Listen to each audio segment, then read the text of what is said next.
बिराद मोजां मोनसे रायजोनि थाखाय लांदोंमोन प्रपोजल 147 गामिखौ लानानै जे मोनसे रेभिनिउ सार्केल बानायनो थाखाय प्रपोजल होदोंमोन बिराद गुड मोजांमोन नाथाय एन्सारखौ मा होबाय नो एक्शन नो बेयाव जेबो मावनांगौ गैया दिनै बै 147 गामिया दिनै मा जाना थायो मोननै खोथाखौ आं नोंथांमोननि सिगाङाव बुंनो नागिरदों बिटिसिनिनो इएम मानगोनां रनजित बसुमतारिया जोंनि बिटिसिनि फरेस्ट डिपार्टमेन्टखौ बासायनो थाखाय बड'लेण्ड फरेस्ट प्रटेक्शन फोर्स बानायनानै एक्स एनडिबिफोरखौ एंगेज खालामनाय बेकार सेंग्रा सिख्लाखौ एपइन्टमेन्ट होनाय बे खोथाखौ रायजोनो बिथाङा खोथा होबोबाय थादोंमोन जिथु प्रजेक्ट बेखौ नोंथांमोना एप्रुभ खालामनांगौ होननानै प्रप'जेल होदोंमोन नाथाय दुखुनांथाव बिथांनि प्रप'जेलनि एन्सारा नेगेटिभसो दिनै फेरेंगा सारनि साननाया मानो सिमां जाखो प्रमद बर' सारा बिनि थाखाय मा बुंगोन नोंथांमोननि लुबैनाय बायदि मानो बे फरेस्ट बड'लेण्ड फरेस्ट प्रटेक्शन फोर्सखौ बानायनो मानो हायाखैसै मोननै खोथाखौ आं नोंथांमोननि सिगाङाव बुंनो नागिरदों बिटिसिनिनो इएम मानगोनां रनजित बसुमतारिया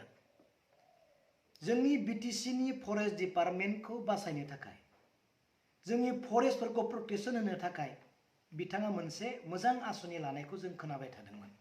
बिथांनि खुगानिफ्राय जे बड'लेण्ड फरेस्ट प्रटेक्शन फोर्स बानायनानै एक्स एनडिबिफोरखौ एंगेज खालामनाय बेकार सेंग्रा सिख्लाखौ एपइन्टमेन्ट होनाय बे खोथाखौ रायजोनो बिथाङा खोथा होबोबाय थादोंमोन बेबायदिनो खोथा होनाय बायदिनो गमामायै बिथाङा आसाम सरकारनो प्रप'जेलखौ होबाय जोंनि बड'लेण्ड फरेस्ट प्रटेक्शन फोर्सनि जिथु प्रजेक्ट बेखौ नोंथांमोना एप्रुभ खालामनांगौ होननानै प्रप'जेल होदोंमोन नाथाय दुखुनांथाव बिथांनि प्रप'जेलनि एन्सारा नेगेटिभसो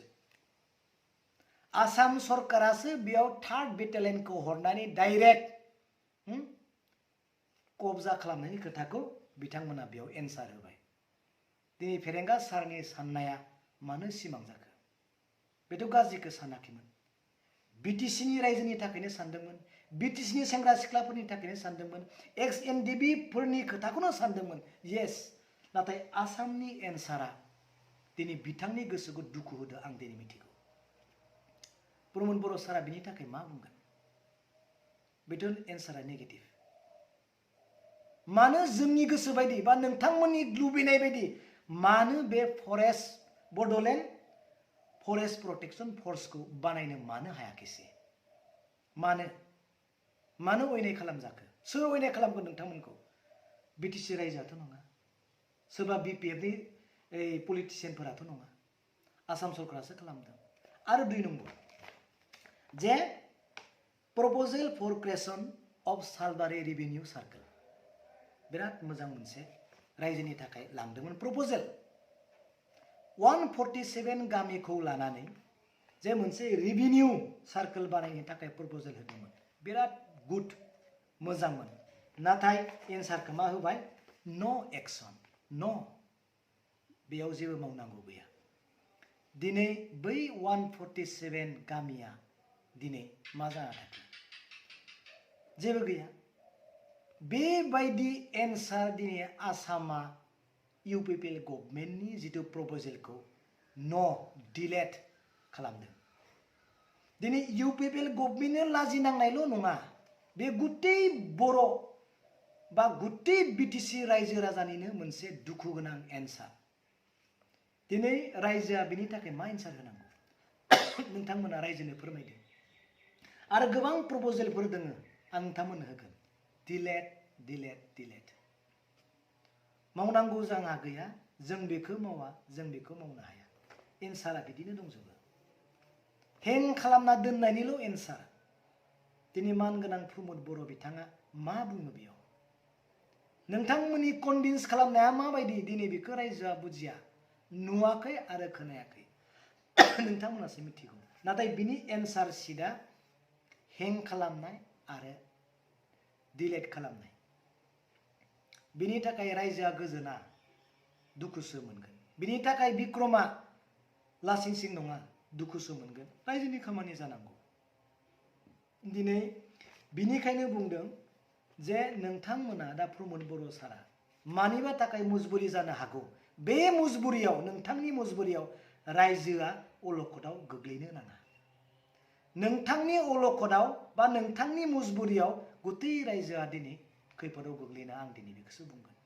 नोंथांमोननि चेनेलनि गेजेरजों आं दिनै मोननैसो गोनां खोथाखौ आङो रायजोनो मिथिहोनो नागिरदों बेनो जाहैबाय जोंनि बिटिसि रेभिनिउ डिपार्टमेन्टनि ट्रेन्सपर्ट डिपार्टमेन्टनिफ्राय जोंहा जितु फैसा कालेक्शन जायो बास भाराफोरनि जेब्ला जोंहा फैसा कालेक्शन जायो बिनिनो फैसाखौ 66 करोड़ स्टेटनो हरदों बिटिसि सरकारा मानो हरदों जोंनि बे बिटिसिनि ट्रेन्सपर्ट डिपार्टमेन्टनि जोंनि सम्पतिखौ स्टेटनो मानो हरदों बेखौथ' दिनै बुजि मोनाखै सिगाङावथ' बिदि हरफेरा आरो बे जोंनि फैसाखौ स्टेटनो मानो हरनो दिनै स्टेटनो हरबाय गाबोन सेन्ट्रेलनो हरगोन नामा बेथ' जोंनिसो सम्पति स्टेटनिफ्रायसो जों बिटिसिआ मोननांगौ सेन्ट्रेलनिफ्रायसो जों बिटिसिआ मोननांगौ जेरै दा 1500 करोड़ एकड़नि गेजेरजों फैसा मोननांगौ दिनैसिम थाइसेबो गैया बेखौसो जों मोननांगौ जोंनिफ्राय मानो लांदों स्टेटआ आरो हरग्राया मानो हरदों बे लेखाया आंनियाव दं आं नोंथांमोननो होगोन बे लेखाखौ मोननायनि कारना जाहैबाय थांनाय जुननि 9 तारिख बिथांमोना आसाम गभर्नमेन्ट आरो बिटिसि गभर्नमेन्ट मोनसे मिटिं जादों जे गोबां प्रपोजलखौ बिथांमोना होदों आसाम गभर्नमेन्टनो बेयावनो बिथांमोना बुंदों जे मिडियायाव एनडिपि खौ लानानै जोङो हेमन्त बिश्व शर्मा सारजों गोबां पजिटिभलि खोथा रायलायदों हेमन्त बिश्व शर्मा सारा खोथा होदों जे केबिनेटआव डिसिसन लानानै एनडिपिनि समस्याखौ समाधान खालामनाय जागोन भेरि गुड बिराद खुसिनि बाथ्रा आरो जों गोजोननाय मोनदों रायजोआ गोजोनदों बे बाथ्राखौ नंमारगौना नंमारा रायज्लायमारदोंना रायज्लायमाराखै आं एजेन्डाखौ नागिरबाय नाथाय आं दुखु मोनदों बे एजेन्डायाव एनडिपि खौ लानानै रायलायनायनि जेबो एजेन्डा गैया आरो बेयाव जेबो एन्सारबो गैया एजेन्डा गैयाबा एन्सारबो गैया आलादा कपियाव दङब्ला बेखौ आं निमाहा बिदों आरो जा कपिया दङब्ला नोंथांमोना बुंनाय बायदि जे केबिनेटआव रायलायनानै एनडिपिनि समस्याखौ समाधान खालामनाय जागोन बिनि एन्सारखौ नोंथांमोना रायजोआ खालामनांगौ रायजोआ गोजोननाय मोनगोन जिहेतु केबिनेटआव रायलायनाय बे मिटिंआव रायज्लायनाय जितु माइनसफोरखौ लेफ्ट साइडथिं गासैथिंबो एन्सार होनाय जाजोबदों मोनफ्रोमनिबो प्रपोजलखौ नेगेटिभआनो जा पजिटिभआनो जा नो एक्सनानो जा हेमन्त बिश्व शर्मा सारा एन्सार होजोबदों बेयावथ' एनडिपिनि एन्साराबो थानांगौमोन नेगेटिभ पजिटिभ नाथाय नोंथांमोना खोथादोसो बुंदों बिनिखायनो आं नागिरदों जे एजेन्डायाव दङना गैयामोन नाथाय नाथिं गैया दङब्ला आंखौ निमाहा खालाम आरो रायजोआ खालाम दा गोबां प्रपोजलखौ बिटिसिआ आसामनो होदों बाख्नायथाव गोबां खामानि मावनो थाखाय प्रपोजल आसाम गभर्नमेन्टनो बिटिसि सरकारा प्रपोजल साबमिट खालामदों बेखौ आं दिनै बाख्नायदों बिटिसि रायजोनि राजानि थाखायनो दा खामानि मावनो थाखाय जा नोंथांमोना प्रपोजलखौ होदों बेयो बाख्नायथाव आरो होनांगौ आरो जाफुंनांगौ नाथाय बे प्रपोजलाव मा बुंजादों मा लिरजादों बिनि एन्सारा मा होजादों नोंथांमोननि थाखाय आं मोनफ्रोमबो प्रपोजलखौ आङो नोंथांमोननि निउसनि गेजेरजों देखायगोन नोंथांमोना रायजोआ खालामनानै हो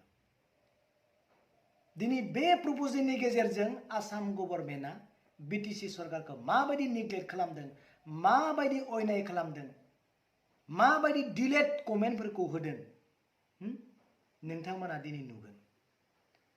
बे प्रपोजलनि एन्सारखौ नुयोबा नोंथांमोना निश्चय दुखु मोनगोन नोंथांमोना रागाबो जोंगोन आरो गोसोआव दिखार नांगोन मानो अयनाय खालामो आसामा बिटिसि गभर्नमेन्ट आरो दिनै आसाम गभर्नमेन्टआ दिनै एलायन्सआव दङ एन्साराथ' मोजांसो जानांगौ नाथाय मानो नेगेटिभ मावनो लानाय खामानियाव मानो पजिटिभ खामाखै एन्सारा मानो नेगेटिभ बेयाव दङ नोंथांमोना एन्सारखौ बे मोनसे सेटिं नायब्लानो नुगोन दङ पजिटिभबो नाथाय हें खालामनायनि एन्सारबो दङ मा बुंगोन दा रायजोनि नोंथांमोना फोरमायसो रायजोआ मिथिगोन नोंथांमोना फोरमायाथ' रायजोआ मिथिनाय नङा अब्ला रायजोआ मा सानगोन समस्यायाथ' दिनै बर'आ गोबां दं मा समस्या होननानै बुङोब्ला दिनै नोंथांमोननि गेजेराव बेबायदि जायगा गैला जे बर' जाथिया समस्या गैयै बेबायदि मोनसेबो जायगा गैला जे बर' जातिया समस्या गैयै नोंसोरो नाय हादारन एलपि स्कुलाव थां गामिनियाव फोरोंगिरि गैयैनि समस्या नङा होमबा नोङो एमइ स्कुल आरो हाई सेकेन्डारियाव थां दा गोदानै मोनसे प्रब्लेम जे मेथ्स आरो साइन्सखौ कम्पालसरि इंलिश खालामनायनि समस्या कलेजाव थां लेखा गैयै आरो साबजेक्ट टिचार गैयैनि प्रब्लेम इउनिभार्सिटियाव थां रिजाल्टखौ मोजां होयैनि प्रब्लेम रिजार्भेसन मोजां मोनैनि प्रब्लेम आरो थाङै थुङै दा भाइस चेन्सेलरनि प्रब्लेम एबसुफोरा धरना होगासिनो दं बबेयाव प्रब्लेम गैया दिनै जोंनि बर' जातिनि जिथु इसुफोरा बबे सल्भ जादों नों एडमिनिस्ट्रेसन हिसाबै बिटिसि सेक्रेटारियेटआव थां बर' अफिसार गैयैनि प्रब्लेम आनखि नोङो जोबथेसालियाव थां बेयावबो एनडिबिनि प्रब्लेम नोङो सानजाहा थां बेरायहैथां सनितपुर आरो बिश्वनाथ सिमाबारिनि प्रब्लेम कार्बि आलंआव थां बेयावबो दिनै एसटि हिल्सनि एसटि जायैनि बर'फोरा प्रब्लेम नोङो BKWSआव थां भिलेज नटिफिकेसन जायैनि प्रब्लेम इलेक्सन जायैनि प्रब्लेम फान्डिं फैयैनि प्रब्लेम बबेयाव प्रब्लेम गैया दिनै नोङो राजनितिकनि फोथाराव नाहर दिनै प्रमद बर'नि गभर्नमेन्ट सालायनायनि प्रब्लेम दिनै डिलिमिटेसननि खोथाखौ सान रिजार्भेसन मोजां जायैनि प्रब्लेम एमपि सिदा क्लियारिफिकेसन जायैनि प्रब्लेम बहा प्रब्लेम गैया दिनै बेफोर गासै प्रब्लेमनि गेजेरजों बर' जातिखौ नाख्रेबनाय जायाखै होनबा नों बे एलपि स्कुलाव टिचार गैयैजों हालाय आथानि जानांनाय स्टुडेन्टफोरा गथ'फोरा दिनै नाख्रेब जायाखै होनबा बै कलेजाव एमइ स्कुलफोराव लेखा गैयै टिचार गैयैफोरनि गेजेरजों दिनै जोंनि बर' सेंग्रा सिख्लाफोरा बा स्टुडेन्टफोरा दिनै आलाय आथानि जायाखै होनबा दिनै इउनिभार्सिटियाव रिजाल्ट होबाय हाजार मानसिया दिनै फेल जाबाय एप्लाइ खालामनानैसो दिनै रिजाल्टखौ लानांगौ जाबाय बेफोर दिनै बर' जातिनि प्रब्लेम नङा होनबा दिनै भाइस चेन्सेलरनि थाखाय धरना होगासिनो दङ बेफोर दिनै जोंनि थाखाय गिदिर प्रब्लेम नङा होनबा बबे मोनसे प्रब्लेमखौ सल्भ खालामगोन दिनै सरकारा आबसुआथ' नाजागासिनो नाथाय मोनसेबो दिनै जाफुङा नोङो दिनै स्कुल प्रभिन्स लाइन्सनि खोथा बुंबाय दिनै मोनसेबो जाफुङा दिनै एनडिबिनि थाखाय रायलायगासिनो दङ मोनसेबो जाफुङा गोबां इसुखौ लानानै दिनै प्रप'जेल होगासिनो दं आसामनो दिनै मोनसेबो जाफुङा बेफोर गासैनिबो दायनिगिरियासो सरकारनि नङा होनबा रायजोजों दाय गैया दिनै आं गोबां खोथाखौ नोंथांमोननि सिगाङाव बुंबाय बेफोरनि प्रब्लेमखौ बुङाबा रायजोआ बोरै मिथिनो दिनै आङो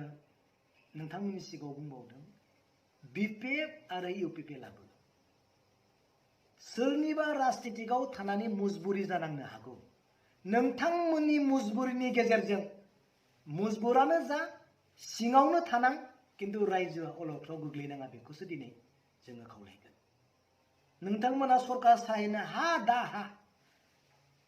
दिनै रायजोआ अलखदाव गोग्लैनाङा बेखौसो दिनै बुंगोन